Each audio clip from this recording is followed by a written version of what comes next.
Pasok na po sa Grand Finals si Hawk number 2, Jeric Santos. At di man ang kanyang sinabi, pasok pa rin siya. Being awarded of course by Mr. Ronnie Tacuban and Mr. Jonathan Alegre.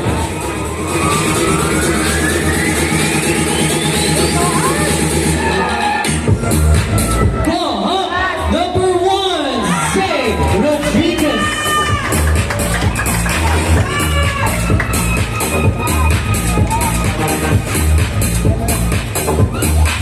Bilang malaki ang tattoo niya, malaki pa ang chance niya may uwi ang corona.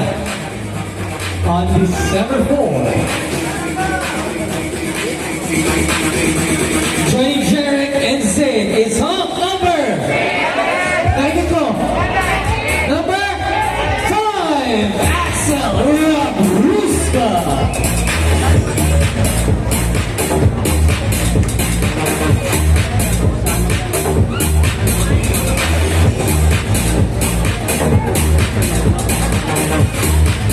Isa na lang po ang sure spot sa Grand Finals. After that, wildcard po tayo. Here we go. Straight to the Grand Finals is Hawk number 6, Raymond Amorin.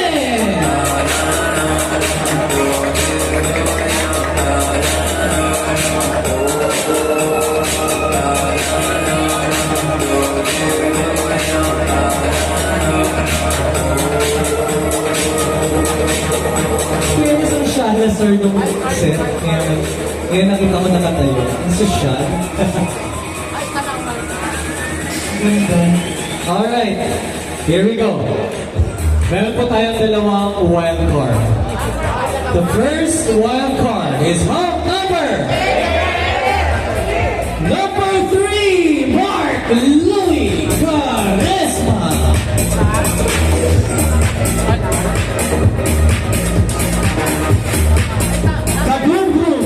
Magkikita ulit tayo sa elimination round sa wild card. Alright. Unfortunately, isa na lang po ang tatawagin ko for our wild card. To the other hunks po, congratulations sa inyo. Tuloy-tuloy lang ang journey. I'll see you again on November 22nd. Hawk number 7, Jesse Estrada.